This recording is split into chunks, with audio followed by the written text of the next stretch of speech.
Gold, trusted gold buyers. మీరు తాకట్టు పెట్టిన బంగారాన్ని విడిపించి ఈ రోజు ఉన్న మార్కెట్ ధరకు కొనబడను.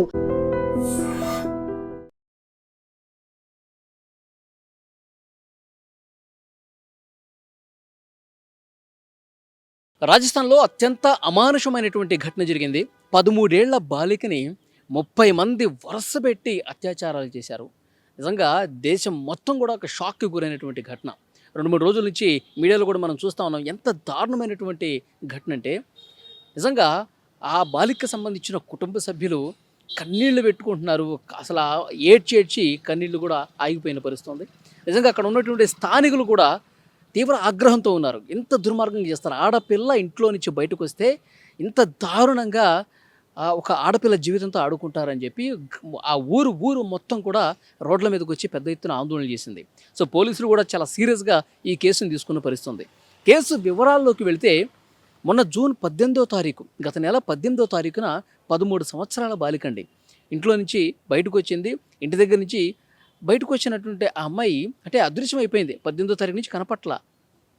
అయితే ఒక ఆటో వాడికి ఆ పాప కనిపిస్తే 13 ఏళ్ల బాలికకి మాయమాటలు చెప్పి అక్కడ స్థానికంగా ఉన్నటువంటి ఒక హోటల్ యజమానికి అప్పగించాడు. అప్పగించడం అనడం కంటే ఆ బాలికని ఆ హోటల్కి అప్పగించేసి డబ్బులు తీసుకున్నాడు, అమ్మేశాడు అనమాట.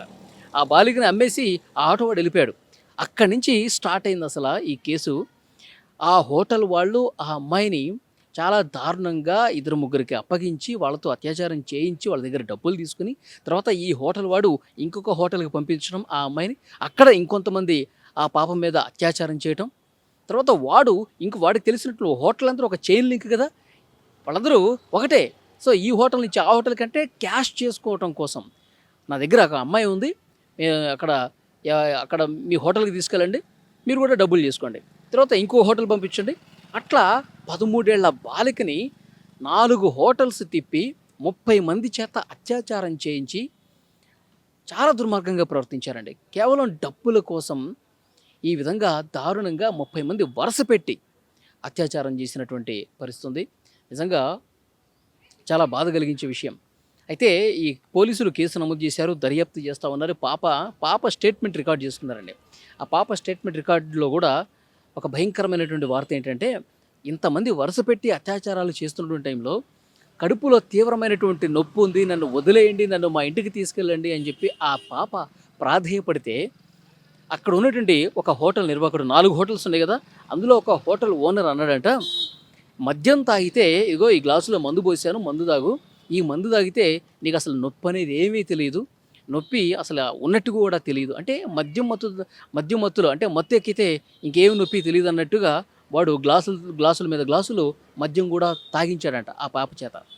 తాగించి ఇక వాడి తర్వాత వీడి తర్వాత వాడు, అట్లా 30 మంది అండి. దాదాపు 4-5 రోజుల్లో 30 మంది వరుస పెట్టి ఆ పాప మీద ఎంత అఘాయిత్యానికి చేశారంటే నిజంగా ప్రపంచంలో అసలు ఆడపిల్లల మీద ఇన్ని ఘోరాలు ఇక్కడే జరుగుతాయా అనిపిస్తుంది. ఉదయం లేచిన దగ్గర నుంచి మనం పేపర్లు చూస్తుంటాం, టీవీలు చూస్తుంటాం, అత్యాచార ఘటనలు, ఇలాంటి అమానుషమైనటువంటి చిన్నపిల్లల మీద, మైనర్ల మీద దాడి కేసులు జరుగుతూ ఉంటాయి. అయితే ఎప్పుడైతే ఈ కేసుకు సంబంధించిన వార్త బయటకు వచ్చిందో, ఆ కుటుంబ సభ్యులకి ఇన్ఫర్మేషన్ తెలిసిందో, ఆ గ్రామానికి తెలిసిందో, ఇది రాజస్థాన్లోని శ్రీ గంగాపూర్ జిల్లాలో జరిగిందండి. ఇక తెలిసిన తర్వాత రక్తం ఉడికిపోయింది ఒక్కొక్కడికి. ఇంత చిన్న పాపని ఇంత దుర్మార్గం చేశారా వీళ్ళు? ఆడపిల్ల బయట కనిపిస్తే కుక్కల్లాగా ఎగబడుతున్నారు వీళ్ళు కేవలం డబ్బుల కోసం ఈ విధంగా అమ్మాయిల్ని అమ్మేసుకుంటూ ఈ విధంగా అత్యాచారాలకు పాల్పడతా ఉన్నారా అని నిజంగా గ్రామం మొత్తం ఒక్కటైపోయి చాలా పోలీసుల మీద కూడా దాడికి దిగే పరిస్థితి వచ్చింది.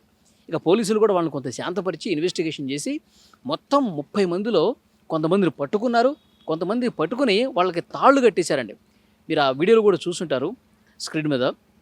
కాళ్ళకి చేతులకి తాళ్ళు కట్టేసి నడి రోడ్డు మీద కొట్టుకుంటూ తీసుకెళ్ళి వాళ్ళు పనిష్మెంట్ ఇచ్చారు. ఇక అక్కడ ఉన్న వాళ్ళందరూ కూడా ఒకటే డిమాండ్ చేస్తున్నారు, వాళ్ళని మీరు జైల్లో పెట్టద్దు, వాళ్ళని జైల్లో పెట్టి దున్నపోతుల్లాగా మేపుతూ ఉంటారు. ఈ కేసు మళ్ళీ అన్ని కేసుల్లాగే నీరు గారిపోతుంది. 13 ఏళ్ల ఒక చిన్న బాలికని, మైనర్ బాలికని ఇంత దుర్మార్గం చేశారంటే వీళ్ళకి అసలు బతికే రైట్ ఉందా? సమాజంలో అసలు వీళ్ళకి అసలు బతికేటువంటి అర్హత ఉందా? మాకు అప్పగించండి దయచేసి. మీరు తాళ్ళతో కట్టుకుని కొట్టుకుంటూ తీసుకెళ్తే ఉపయోగం లేదు సార్. మాకు అప్పగించండి, వాళ్ళ సంగతి మేము చూస్తాం, రాళ్లతో కొట్టి చంపుతాం, కత్తులతో నరికి వాళ్ళని చంపాల్సినటువంటి అవసరం, వాళ్ళు అసలు బతికే హక్కు లేదని చెప్పి రోడ్ల మీదకి వచ్చి కొన్ని వేల మంది ప్రజలందరూ కూడా రోడ్ల మీదకి వచ్చి ఆందోళన చేశారంటే వాళ్ళలో ఎంత ఆగ్రహం ఉంది, ఎంత కట్టలు తెంచే కోపం ఉంది. ఎందుకంటే ప్రతి ఇంట్లో ఆడబిడ్డ ఉంటుంది, ప్రతి ఇంట్లో కూడా అమ్మాయి ఉంటుంది, వాళ్ళ ఇంట్లో మహాలక్ష్మిలాగా చూసుకుంటారు. అలాంటి ఆడపిల్లల్ని ఇట్లా బయటకు వస్తే, రోడ్డు మీదకి వస్తే కిడ్నాపులు చేసేయటం, హోటల్కి అమ్మేసుకోవటం, ఆ హోటల్ వాళ్ళు ఒకటి తర్వాత ఒకడు వీళ్ళు అత్యాచారాలు చేసి నిజంగా దేశంలో ఎప్పుడు జరగల ఇంత దారుణంగా. ఇప్పుడు ఆ హోటల్ నిర్వాహకుల మీద కూడా పెద్ద ఎత్తున వాళ్ళే కదా మొత్తం చేసింది, సో వాళ్ళ మీద కేసులు నమోదైనవి. ఇంకొక సీరియస్ వార్త ఏంటంటే ఆ హోటల్స్ అన్నింటిని కూడా బుల్డోజర్స్తో కూల్చిపడేస్తూ ఉన్నారు. ఎందుకంటే ఒక చిన్న పాపని హోటల్లో బంధించి అత్యాచారానికి పాల్పడ్డారంటే ఇది మామూలు విషయం కాదు. అందుకే ఒక పెద్ద బుల్డోజర్స్ అన్నీ తీసుకొచ్చి ఆ హోటల్స్ అన్నీ కూడా కింద పునాదులతో సహా పెకిలించి పడేస్తూ ఉన్నారు. ఇంకా ఆ ప్రాంతంలో 100కు పైగా ఈ విధంగా అక్రమ హోటల్స్ ఉన్నాయంట. ఆ హోటల్స్లో అక్రమ దందాలు చేస్తూ నిబంధనలకు విరుద్ధంగా హోటల్స్ కట్టి ఈ విధంగా ఆడపిల్లల జీవితాలు నాశనం చేస్తున్నారు ఈ హోటల్స్లో అని చెప్పి ఇంకా అన్ని హోటల్స్ మీద ఇన్వెస్టిగేట్ చేస్తూ ఉన్నారు. కొన్ని ఇప్పుడు ఈ 4 హోటల్స్ ఏదైతే ఆ పాపను పెట్టి అత్యాచారం చేశారో ఆ 4 హోటల్స్ మొత్తం కూడా పెగిలించేస్తున్నారు, బుల్డోజర్స్తో మొత్తం కూడా కొట్టేస్తున్నారు, చదును చేసేస్తున్నారు. మొత్తం ఆ స్థలం మొత్తం కూడా ప్రభుత్వం స్వాధీనం చేసుకునే అవకాశం కనిపిస్తుంది. ఇంకొకటి ఏంటంటే అక్కడ ఉన్నటువంటి స్థానికులు పోలీసుల దగ్గర ఇంకా ధర్నాలు చేస్తూ ఉన్నారు, ర్యాలీలు చేస్తూ ఉన్నారు. వాళ్ళని మాకు అప్పగించడం లేదంటే ఉరిశిక్ష వేయండి, నడి రోడ్డు మీదకి తీసుకొచ్చి వాళ్ళని ఉరైనా వేయండి, వాళ్ళు మా కళ్ళ ముందు చంపండి, వాళ్ళని మా కళ్ళతో మేము వాళ్ళు చచ్చినట్టుగా చూస్తేనే మాకు సంతోషం కలుగుతుంది అని చెప్పి వాళ్ళందరూ కూడా రోడ్ల మీదకి వచ్చి ఆందోళన చేస్తున్నారు. సో వాళ్ళ కోపంలో కొంత తగ్గించడం కోసం వాళ్ళ ముందే తాళ్లతో కట్టేసి ఈడ్చుకుంటూ కొట్టుకుంటూ పోలీస్ స్టేషన్కి తీసుకెళ్తున్నటువంటి పరిస్థితుంది. అసలు ఈ కొట్టడాలు తాళ్ళు కట్టడాలు వద్దు, ఎన్కౌంటర్ చేసేయండి సార్, ఎన్కౌంటర్ చేసేయండి. ఒకరి తర్వాత ఒకరిని ఇంకో 12 మంది కనిపించట్లేదంట. వాళ్ళు ఎటుపోయారు? ఆ 12 మంది 30 మందిలో 12 మంది కనిపించట్లేదంటే ఎక్కడ దాక్కున్నారు వాళ్ళు? పోలీసులు నిర్లక్ష్యం కూడా ఉంది, వాళ్ళు సరైన టైంలో సరిగా పట్టించుకోలేదు. అసలు కిడ్నాప్ కేసు నమోదైనప్పుడే హోటల్లో 4-5 రోజుల పాటు ఆ పాప ఉండి అత్యాచారానికి గురవుతుందంటే 4-5 రోజుల పాటు పాపను కనిపెట్టలేకపోవడానికి పోలీసుల నిర్లక్ష్యం కారణం కాదా అని చెప్పి ప్రశ్నిస్తూ ఉన్నారు. సో పోలీసుల మీద చాలా ఒత్తిడి ఉంది, ఉన్నతాధికారుల నుంచి కూడా పెద్ద ఎత్తున ఒత్తిడి కనిపిస్తుంది. సీఎం స్థాయి నుంచి మొత్తం కింది స్థాయి వరకు ఆ అధికారులు మొత్తం కూడా ఈ కేసును చాలా సీరియస్గా తీసుకున్నారు. హోటల్స్లో ఎలాంటి దందాలు జరుగుతున్నాయి, హోటల్ నిర్వాహకులు ఇంత కామ పిశాచుల్లాగా మైనర్ బాలికల మీద అత్యాచారాలకు పాల్పడే ముఠాగా ఒక మాఫియాగా మారిపోయిందా అని చెప్పి పోలీసులకు ఇప్పుడు పెద్ద ఎత్తున అనుమానం కలుగుతుంది. సో వెంటనే ఇన్వెస్టిగేట్ చేస్తూ కొన్ని హోటల్స్ని కూలగొట్టేస్తున్నారు, ఇంకొన్ని హోటల్స్ మీద రైడ్స్ అవి చేస్తున్నటువంటి పరిస్థితుంది. ఈ హోటల్స్ యజమానులు కూడా ఆల్రెడీ అరెస్ట్ చేశారు. ఇంకా 12 మంది కోసం తీవ్రంగా గాలింపు చర్యలు కొనసాగుతున్నాయి. కానీ ఆ ఏరియాలోనే కాదండి, ఈ ఘటన చూసిన తర్వాత దేశంలో ప్రతి ఒక్క కుటుంబంలో కూడా ఒక ఆందోళన కనిపిస్తోంది. నిజంగా ఆడపిల్ల, మన ఇంట్లో కూడా ఆడపిల్లలు ఉంటారు కదా, వాళ్ళు బయటికి వెళ్తే ఇంకా సేఫ్గా తిరిగి రారా? ఆడపిల్ల ఇంటి నుంచి బయటికి వెళ్తే మళ్ళీ ఇంటికి తిరిగి వస్తుందని చెప్పి నమ్మకం లేదా? ఇంకా దేశంలో భద్రత ఏముంది, ఆడపిల్లల పట్ల వాళ్ళ రక్షణ ఏముంది, ఇదేనా ప్రభుత్వాలు చూసేది అని ఒక క్వశ్చన్ మార్క్ కనిపిస్తోంది. వీళ్ళకి కఠినమైనటువంటి శిక్ష వేస్తే, వీళ్ళని చంపేస్తేనే, వీళ్ళని ఎన్కౌంటర్ చేస్తేనే, రోడ్డు మీద కాల్చి పడేస్తేనే బుద్ధి వస్తుంది. దేశంలో ఇంకా ఏ మగాడైనా సరే ఆడపిల్ల మీద చెయ్యాలంటే, బలాత్కారం చేయాలంటే, అత్యాచారం చేయాలంటే భయపడే విధంగా వీళ్ళని కాల్చి చంపాలి. ఆ విధంగా చేస్తేనే వీళ్ళకి భయం వస్తుంది. దేశంలో ఇవన్నీ నిరంతరం జరుగుతూనే ఉన్నాయండి. పోలీసులు కొంత అరెస్టులు చేస్తున్నారు, కానీ ఇలాంటి కేసుల్లో మళ్ళీ రిపీట్గా జరుగుతున్నాయి, అత్యాచారాలు జరిగిపోతూ ఉన్నాయి.